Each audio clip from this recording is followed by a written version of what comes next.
지금의 제 인생은 술술 잘 풀려가고 있는데 과거의 제 인생은 왜 그렇게 알코올 중독과 식이장애와 그런 것들을 겪어야 할 만큼 딜딜 꼬이고 도대체 왜 내 인생은 전혀 순탄해지지가 않는 걸까? 나는 나름 열심히 산다고 살고 있는데 왜 다른 사람들, 특히 또래 친구들은 저만치 앞서갈 때 나는 왜 아직도 제자리 걸음은커녕 왜 나는 퇴보를 반복하고 있는가? 이런 극심한 자괴감에 휩싸이곤 했는데, 그런데 나중에 돌아보니까 분명한 이유들이 있었어요. 제 인생이 정말 잘 풀리지 않았던 아주 중요한 5가지 이유가 있었거든요. 그래서 오늘은 제가 인생이 정말 안 풀리는 사람의 특징을 5가지를 알려드릴 테니까 이 중에 여러분들은 얼마나 해당되는지 확인도 한번 해보시고 그 다음에 여러분의 인생에 적용해서 잘 풀리는 인생으로 바꿔가시기를 바래요. 실제로 저는 이런 부분들을 성실히 수행하면서 인생이 되게 잘 풀리기 시작했거든요. 경험자의 얘기는 항상 귀담아 들어두는 게 좋죠.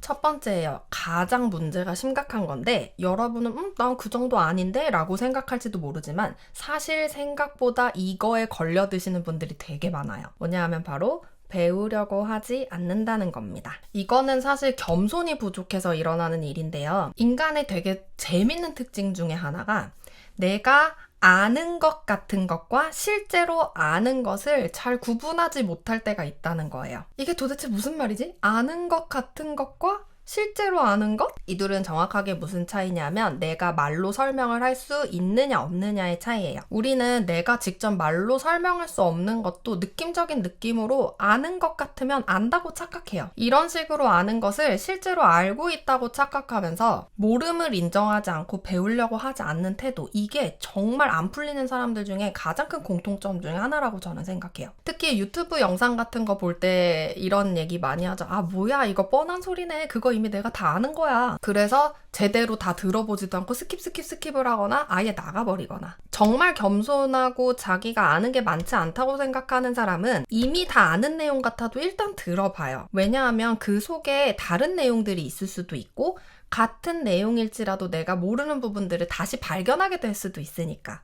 그러려면 굉장히 겸손한 마인드가 필요하겠죠. 근데 인간의 대부분은 그렇게 하지 않아요. 아, 이 채널도 뻔한 내용 얘기하네. 이거 뭐냐 하면요. 진리는 뻔하다는 사실을 잘 모르는 거고 이미 다 안다고 생각하는 그것을 실제로 실존하면서 사시는 분은 많지 않아요. 저도 똑같았었고. 그리고 이거의 연장선에서 그런 부분들도 있어요. 누군가가 뭔가 조언을 해주거나 가르쳐 주려고 하면 물론 지나치게 조언하고 가르치려고 하는 사람의 태도도 문제지만 그런 사람의 이야기를 들었을 때 기분 나빠하면서 누가 누굴 가르쳐? 약간 이런 식으로 생각하시는 분들도 인생이 꼬였을 때 그게 잘 안 풀리고 발전이 없을 가능성이 되게 높아요. 이렇게 배우려고 하지 않는 부분, 겸손 부족이 첫 번째고, 두 번째는 1번의 연장선으로 책을 안 읽거나 편식한다는 거예요. 더러 책을 잘 안 읽어도 실제로 성공을 하거나 인생이 잘 풀리시는 분들 종종 있는데 이런 분들의 경우에 좀 특이한 게 책은 안 봐도 배우려는 자세가 분명히 있고 현장에서 경험적으로 많이 배우시는 분들, 근데 이런 분들도 많지 않죠. 이런 사람들을 제외하고, 자 여러분, 책에 나오는 지식들은 한 사람의 인생의 경험, 그 다음에 시행착오들을 잘 넣어놓은 보석함 같은 거거든요. 그리고 노하우의 집대성인데 이런 것들을 고작 한 15,000원 주면 그거를 내 걸로 완전 흡수가 가능하잖아요. 저는 실제로 뭔가 성공하시고 대가이신 분들이 자기 인생을 바꾼 한 권의 책을 평생 동안 그 책이 너덜너덜해질 때까지 읽으시는 경우들을 많이 봤어요. 왜 그렇게 하겠어요? 그게 그분들의 인생의 문제를 잘 해결해주고 그분들을 성공하는 길로 이끌어줬기 때문이겠죠? 사실 책은 기반이 없는, 그러니까 우리가 소위 흑수저라고 부르는 사람들의 거의 유일한 탈출 통로라고 저는 생각해요. 제가 물론 여러분들 앞에서 뭐 저 되게 성공한 사람이에요 뭐 이렇게 얘기하는 건 아니지만 알코올 중독을 극복하고 식이장애를 극복하고 지독한 가난에서 벗어나고 이런 경험들이 있잖아요. 제가 그런 경험들을 할 수 있게 만들어준 것도 다 정말 책이거든요. 제가 할 수 있는 거라고는 사실 책 보는 것 말고는 없었어요. 그때는 지금처럼 뭐 유튜브가 되게 잘 돼 있고 막 무료로 많은 정보를 접할 수 있고 그러던 때도 아니었기 때문에. 아무튼 잘 안 풀리는 사람들의 특징 중에 하나, 지금 제 주변에도 몇 분 계세요. 나는 책 안 읽어? 이래라 저래라 하는 게 싫어가지고 걔네들이 뭐 잘나면 얼마나 잘났겠어 이런 얘기 하시는 거를 저는 실제로 본 적이 있는데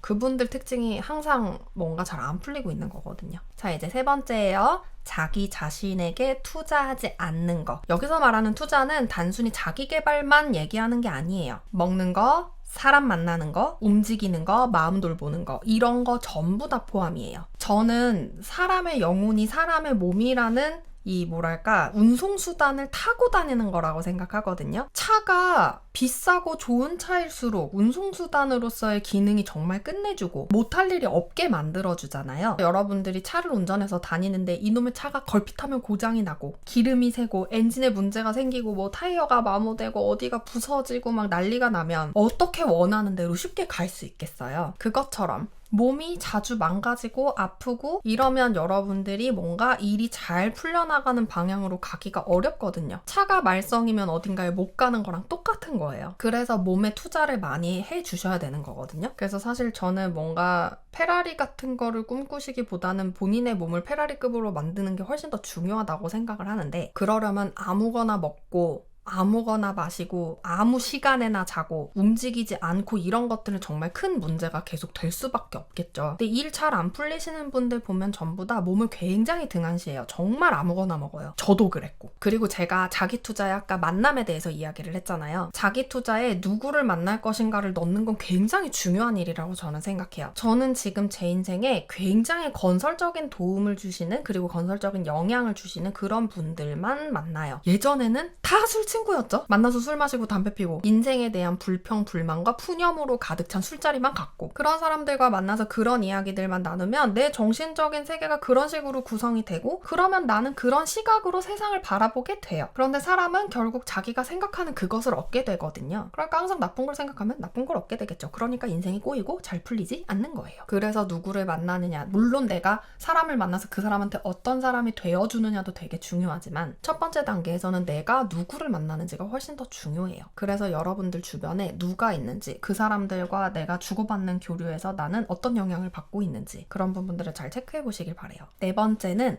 낙천주의예요. 아니, 낙천주의는 좋은 거 아니에요? 다 잘 될 거야 라고 생각하는 게 긍정적인 거 아니에요? 라고 많이들 착각을 하세요. 낙천주의는 낙관주의랑 구분을 하셔야 돼요. 낙천주의는 약간 이런 거야. 아, 다 잘 될 거야. 그러니까 난 아무것도 하지 않을 거야. 아, 다 잘 풀리겠지 뭐. 그러니까 나는 별다른 노력을 기울이지 않을 거야. 이게 낙천주의의 함정이거든요. 이렇게 잘 될 거라고 약간 정신승리하면서 문제를 회피하고 등한시하는 동안 문제는 무럭무럭 커지고 있죠. 그러면서 여러분의 인생을 더 딜딜딜딜 꼬고 있죠. 우리가 가져야 될 건 낙천주의가 아니라 낙관주의예요. 낙관주의는 현실을 있는 그대로 보고 문제가 있으면 피하지 않고 그 문제를 해결해 나가려고 하는 태도가 낙관주의예요. 그냥 아무 근거도 없이 잘 될 거라고 믿는 게 아니라, 정말 잘 되는 방향으로 인생을 끌고 가고자 하는 마음이 있는 사람은 현실로부터 도망치지 않아요. 현실을 있는 그대로 보려고 하죠. 그래서 그게 훨씬 더 본격적인 의미의 진정한 긍정이에요. 다섯 번째, 말만 청산유수고 행동을 하지 않는 사람들, 인생 정말 꼬여서 풀리지 않습니다. 아는 건 되게 많아 보이는데 말만 그럴싸하고 정작 행동을 하지 않는 부류들이 있고, 그거 과거에 저요. 제 함정 중에 하나가 그거였어요. 말을 너무 잘하는 거. 그렇게 말만 잘하면 뭐예요? 아는 거 많으면 뭐예요? 행동이 없는데. 실질적으로 인생을 바꿔주는 건 결국엔 행동이거든요. 많은 분들이 생각이 중요하다, 생각이 인생을 바꾼다라고 해서 항상 책상 앞에 앉아서 생각만 바꾸려고 하시는데, 저도 그런 시절을 겪어봤고, 그런데 여러분, 생각으로 현실을 바꾼다, 그 소위 끌어당김이라고 하는 것들이 잘못 와전된 게 되게 많아요. 끌어당김을 주장하시는 분들, 끌어당김을 가르치시는, 진정한 의미로 가르치시는 분들은 항상 행동의 중요성을 같이 강조를 하세요. 네가 정말 꿈꾸는 그것이 인생에 펼쳐지게 하려면 뭐라도 해야 된단다. 책상머리 앞에서 생각만 한다고 모든 것이 변하는 건 아니란다 라는 걸 항상 같이 알려주시죠. 그런데 과거에 저처럼 뭔가 정신승리자들이 생각만으로도 현실을 바꿀 수 있대. 그럼 책상 앞에 앉아서 열심히 생각을 해볼까? 그러면서 명상하는 척, 심상화하는 척, 약간 그런 식으로 삶을 꼬아가고 있는 거죠. 엄청 딜딜 꼬여요. 저 그것 때문에 인생이 얼마나 오랫동안 꼬여 있었는지 몰라요. 자, 오늘은 추천 도서도 있어요. 인생이 잘 안 풀리는 사람의 특징으로 제가 아까 첫 번째 겸손 부족을 이야기했었잖아요. 겸손 부족이랑 관련돼서 제 정신머리를 똑바로 차리게 만들어준 아주 중요한 책이 있어요. 지금 제 여기 팔에 보면 보시면 Ego is the enemy라고 써있죠. 이거 제가 오늘 추천드리려고 하는 책의 원제목이에요. 라이언 홀리데이의 에고라는 이라는 책이에요. 여러분들이 겸손해지고 배우려고 하고 책을 읽으려고 하고 자기 자신에게 진정한 투자를 하려고 하고 인생의 문제들을 회피하지 않고 행동으로 옮기려고 할 때 그것을 가로막는 거 바로 에고죠. 그 에고를 올바르게 보고 잘 컨트롤할 수 있는 방법들을 알려주는 책이에요. 물론 저는 지금은 에고가 적이라고 생각하지 않아요. 에고는 우리가 통합해서 잘 길들여가야 될 우리의 소중한 일부분이죠. 하지만 첫 단계에서는 에고가 우리의 어떤 성장을 방해한다라는 거를 반드시 좀 깨우쳐야 돼요. 그걸 깨우치게 해줄 수 있는 책이 바로 이 책이에요. 그래서 더보기란이랑 고정 댓글에 제가 링크 달아둘 테니까요. 여러분도 꼭 읽어보시고 꼬여있는 인생 잘 풀어가는데 도움 받으시길 바랍니다. 오늘 내용 여기까지예요. 오늘의 내용 도움이 되셨으면 구독과 좋아요로 크리에이터에게 많은 힘을 주세요. 제가 컨텐츠 만드는데 아주 큰 도움이 됩니다. 그럼 저는 다음 영상으로 인사드려요. 안녕!